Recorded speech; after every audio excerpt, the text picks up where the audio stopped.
હવે સમાચાર વિગતવાર। રાજકોટ જિલ્લાના ધોરાજી નગરપાલિકા ખાતે ફાયર સેફટી અંગે બેઠક યોજાઈ હતી।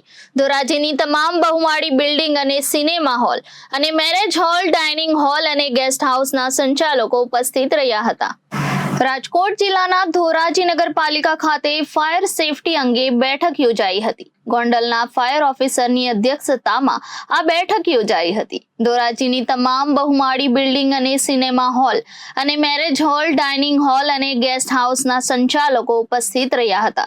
રાજકોટના અગ્નિકાંડ બાદ જિલ્લા કલેક્ટરના આદેશ બાદ તંત્ર એક્શનમાં આવ્યું હતું। ધોરાજીમાં તમામ બહુમાળી building, guest house, marriage hall, cinema ઘરમાં ફાયર સેફટીના સાધન અંગે તપાસ હાથ ધરવામાં આવશે અને ફાયર સેફટી ન ધરાવતા બિલ્ડિંગોને નોટિસ ફટકારવામાં આવશે અને સીલ કરવા સુધીની કાર્યવાહી કરવામાં આવશે। ધોરાજી નગરપાલિકાના નવા બિલ્ડિંગમાં પણ ફાયર સેફટીના માત્ર ફાયરના બોટલોથી કામ ચલાવવામાં આવે છે। જે સ્થળેથી ફાયર સેફટીની એનઓસી મળે એ જ સ્થળે ફાયરના પૂરતા સાધનો નથી અને તંત્ર દ્વારા બેઠકો બોલાવવામાં આવે છે। ધોરાજી નગરપાલિકામાં નવા બિલ્ડિંગમાં ફાયર સેફટીના પૂરતા સાધનોનો અભાવ જોવા મળ્યો હતો।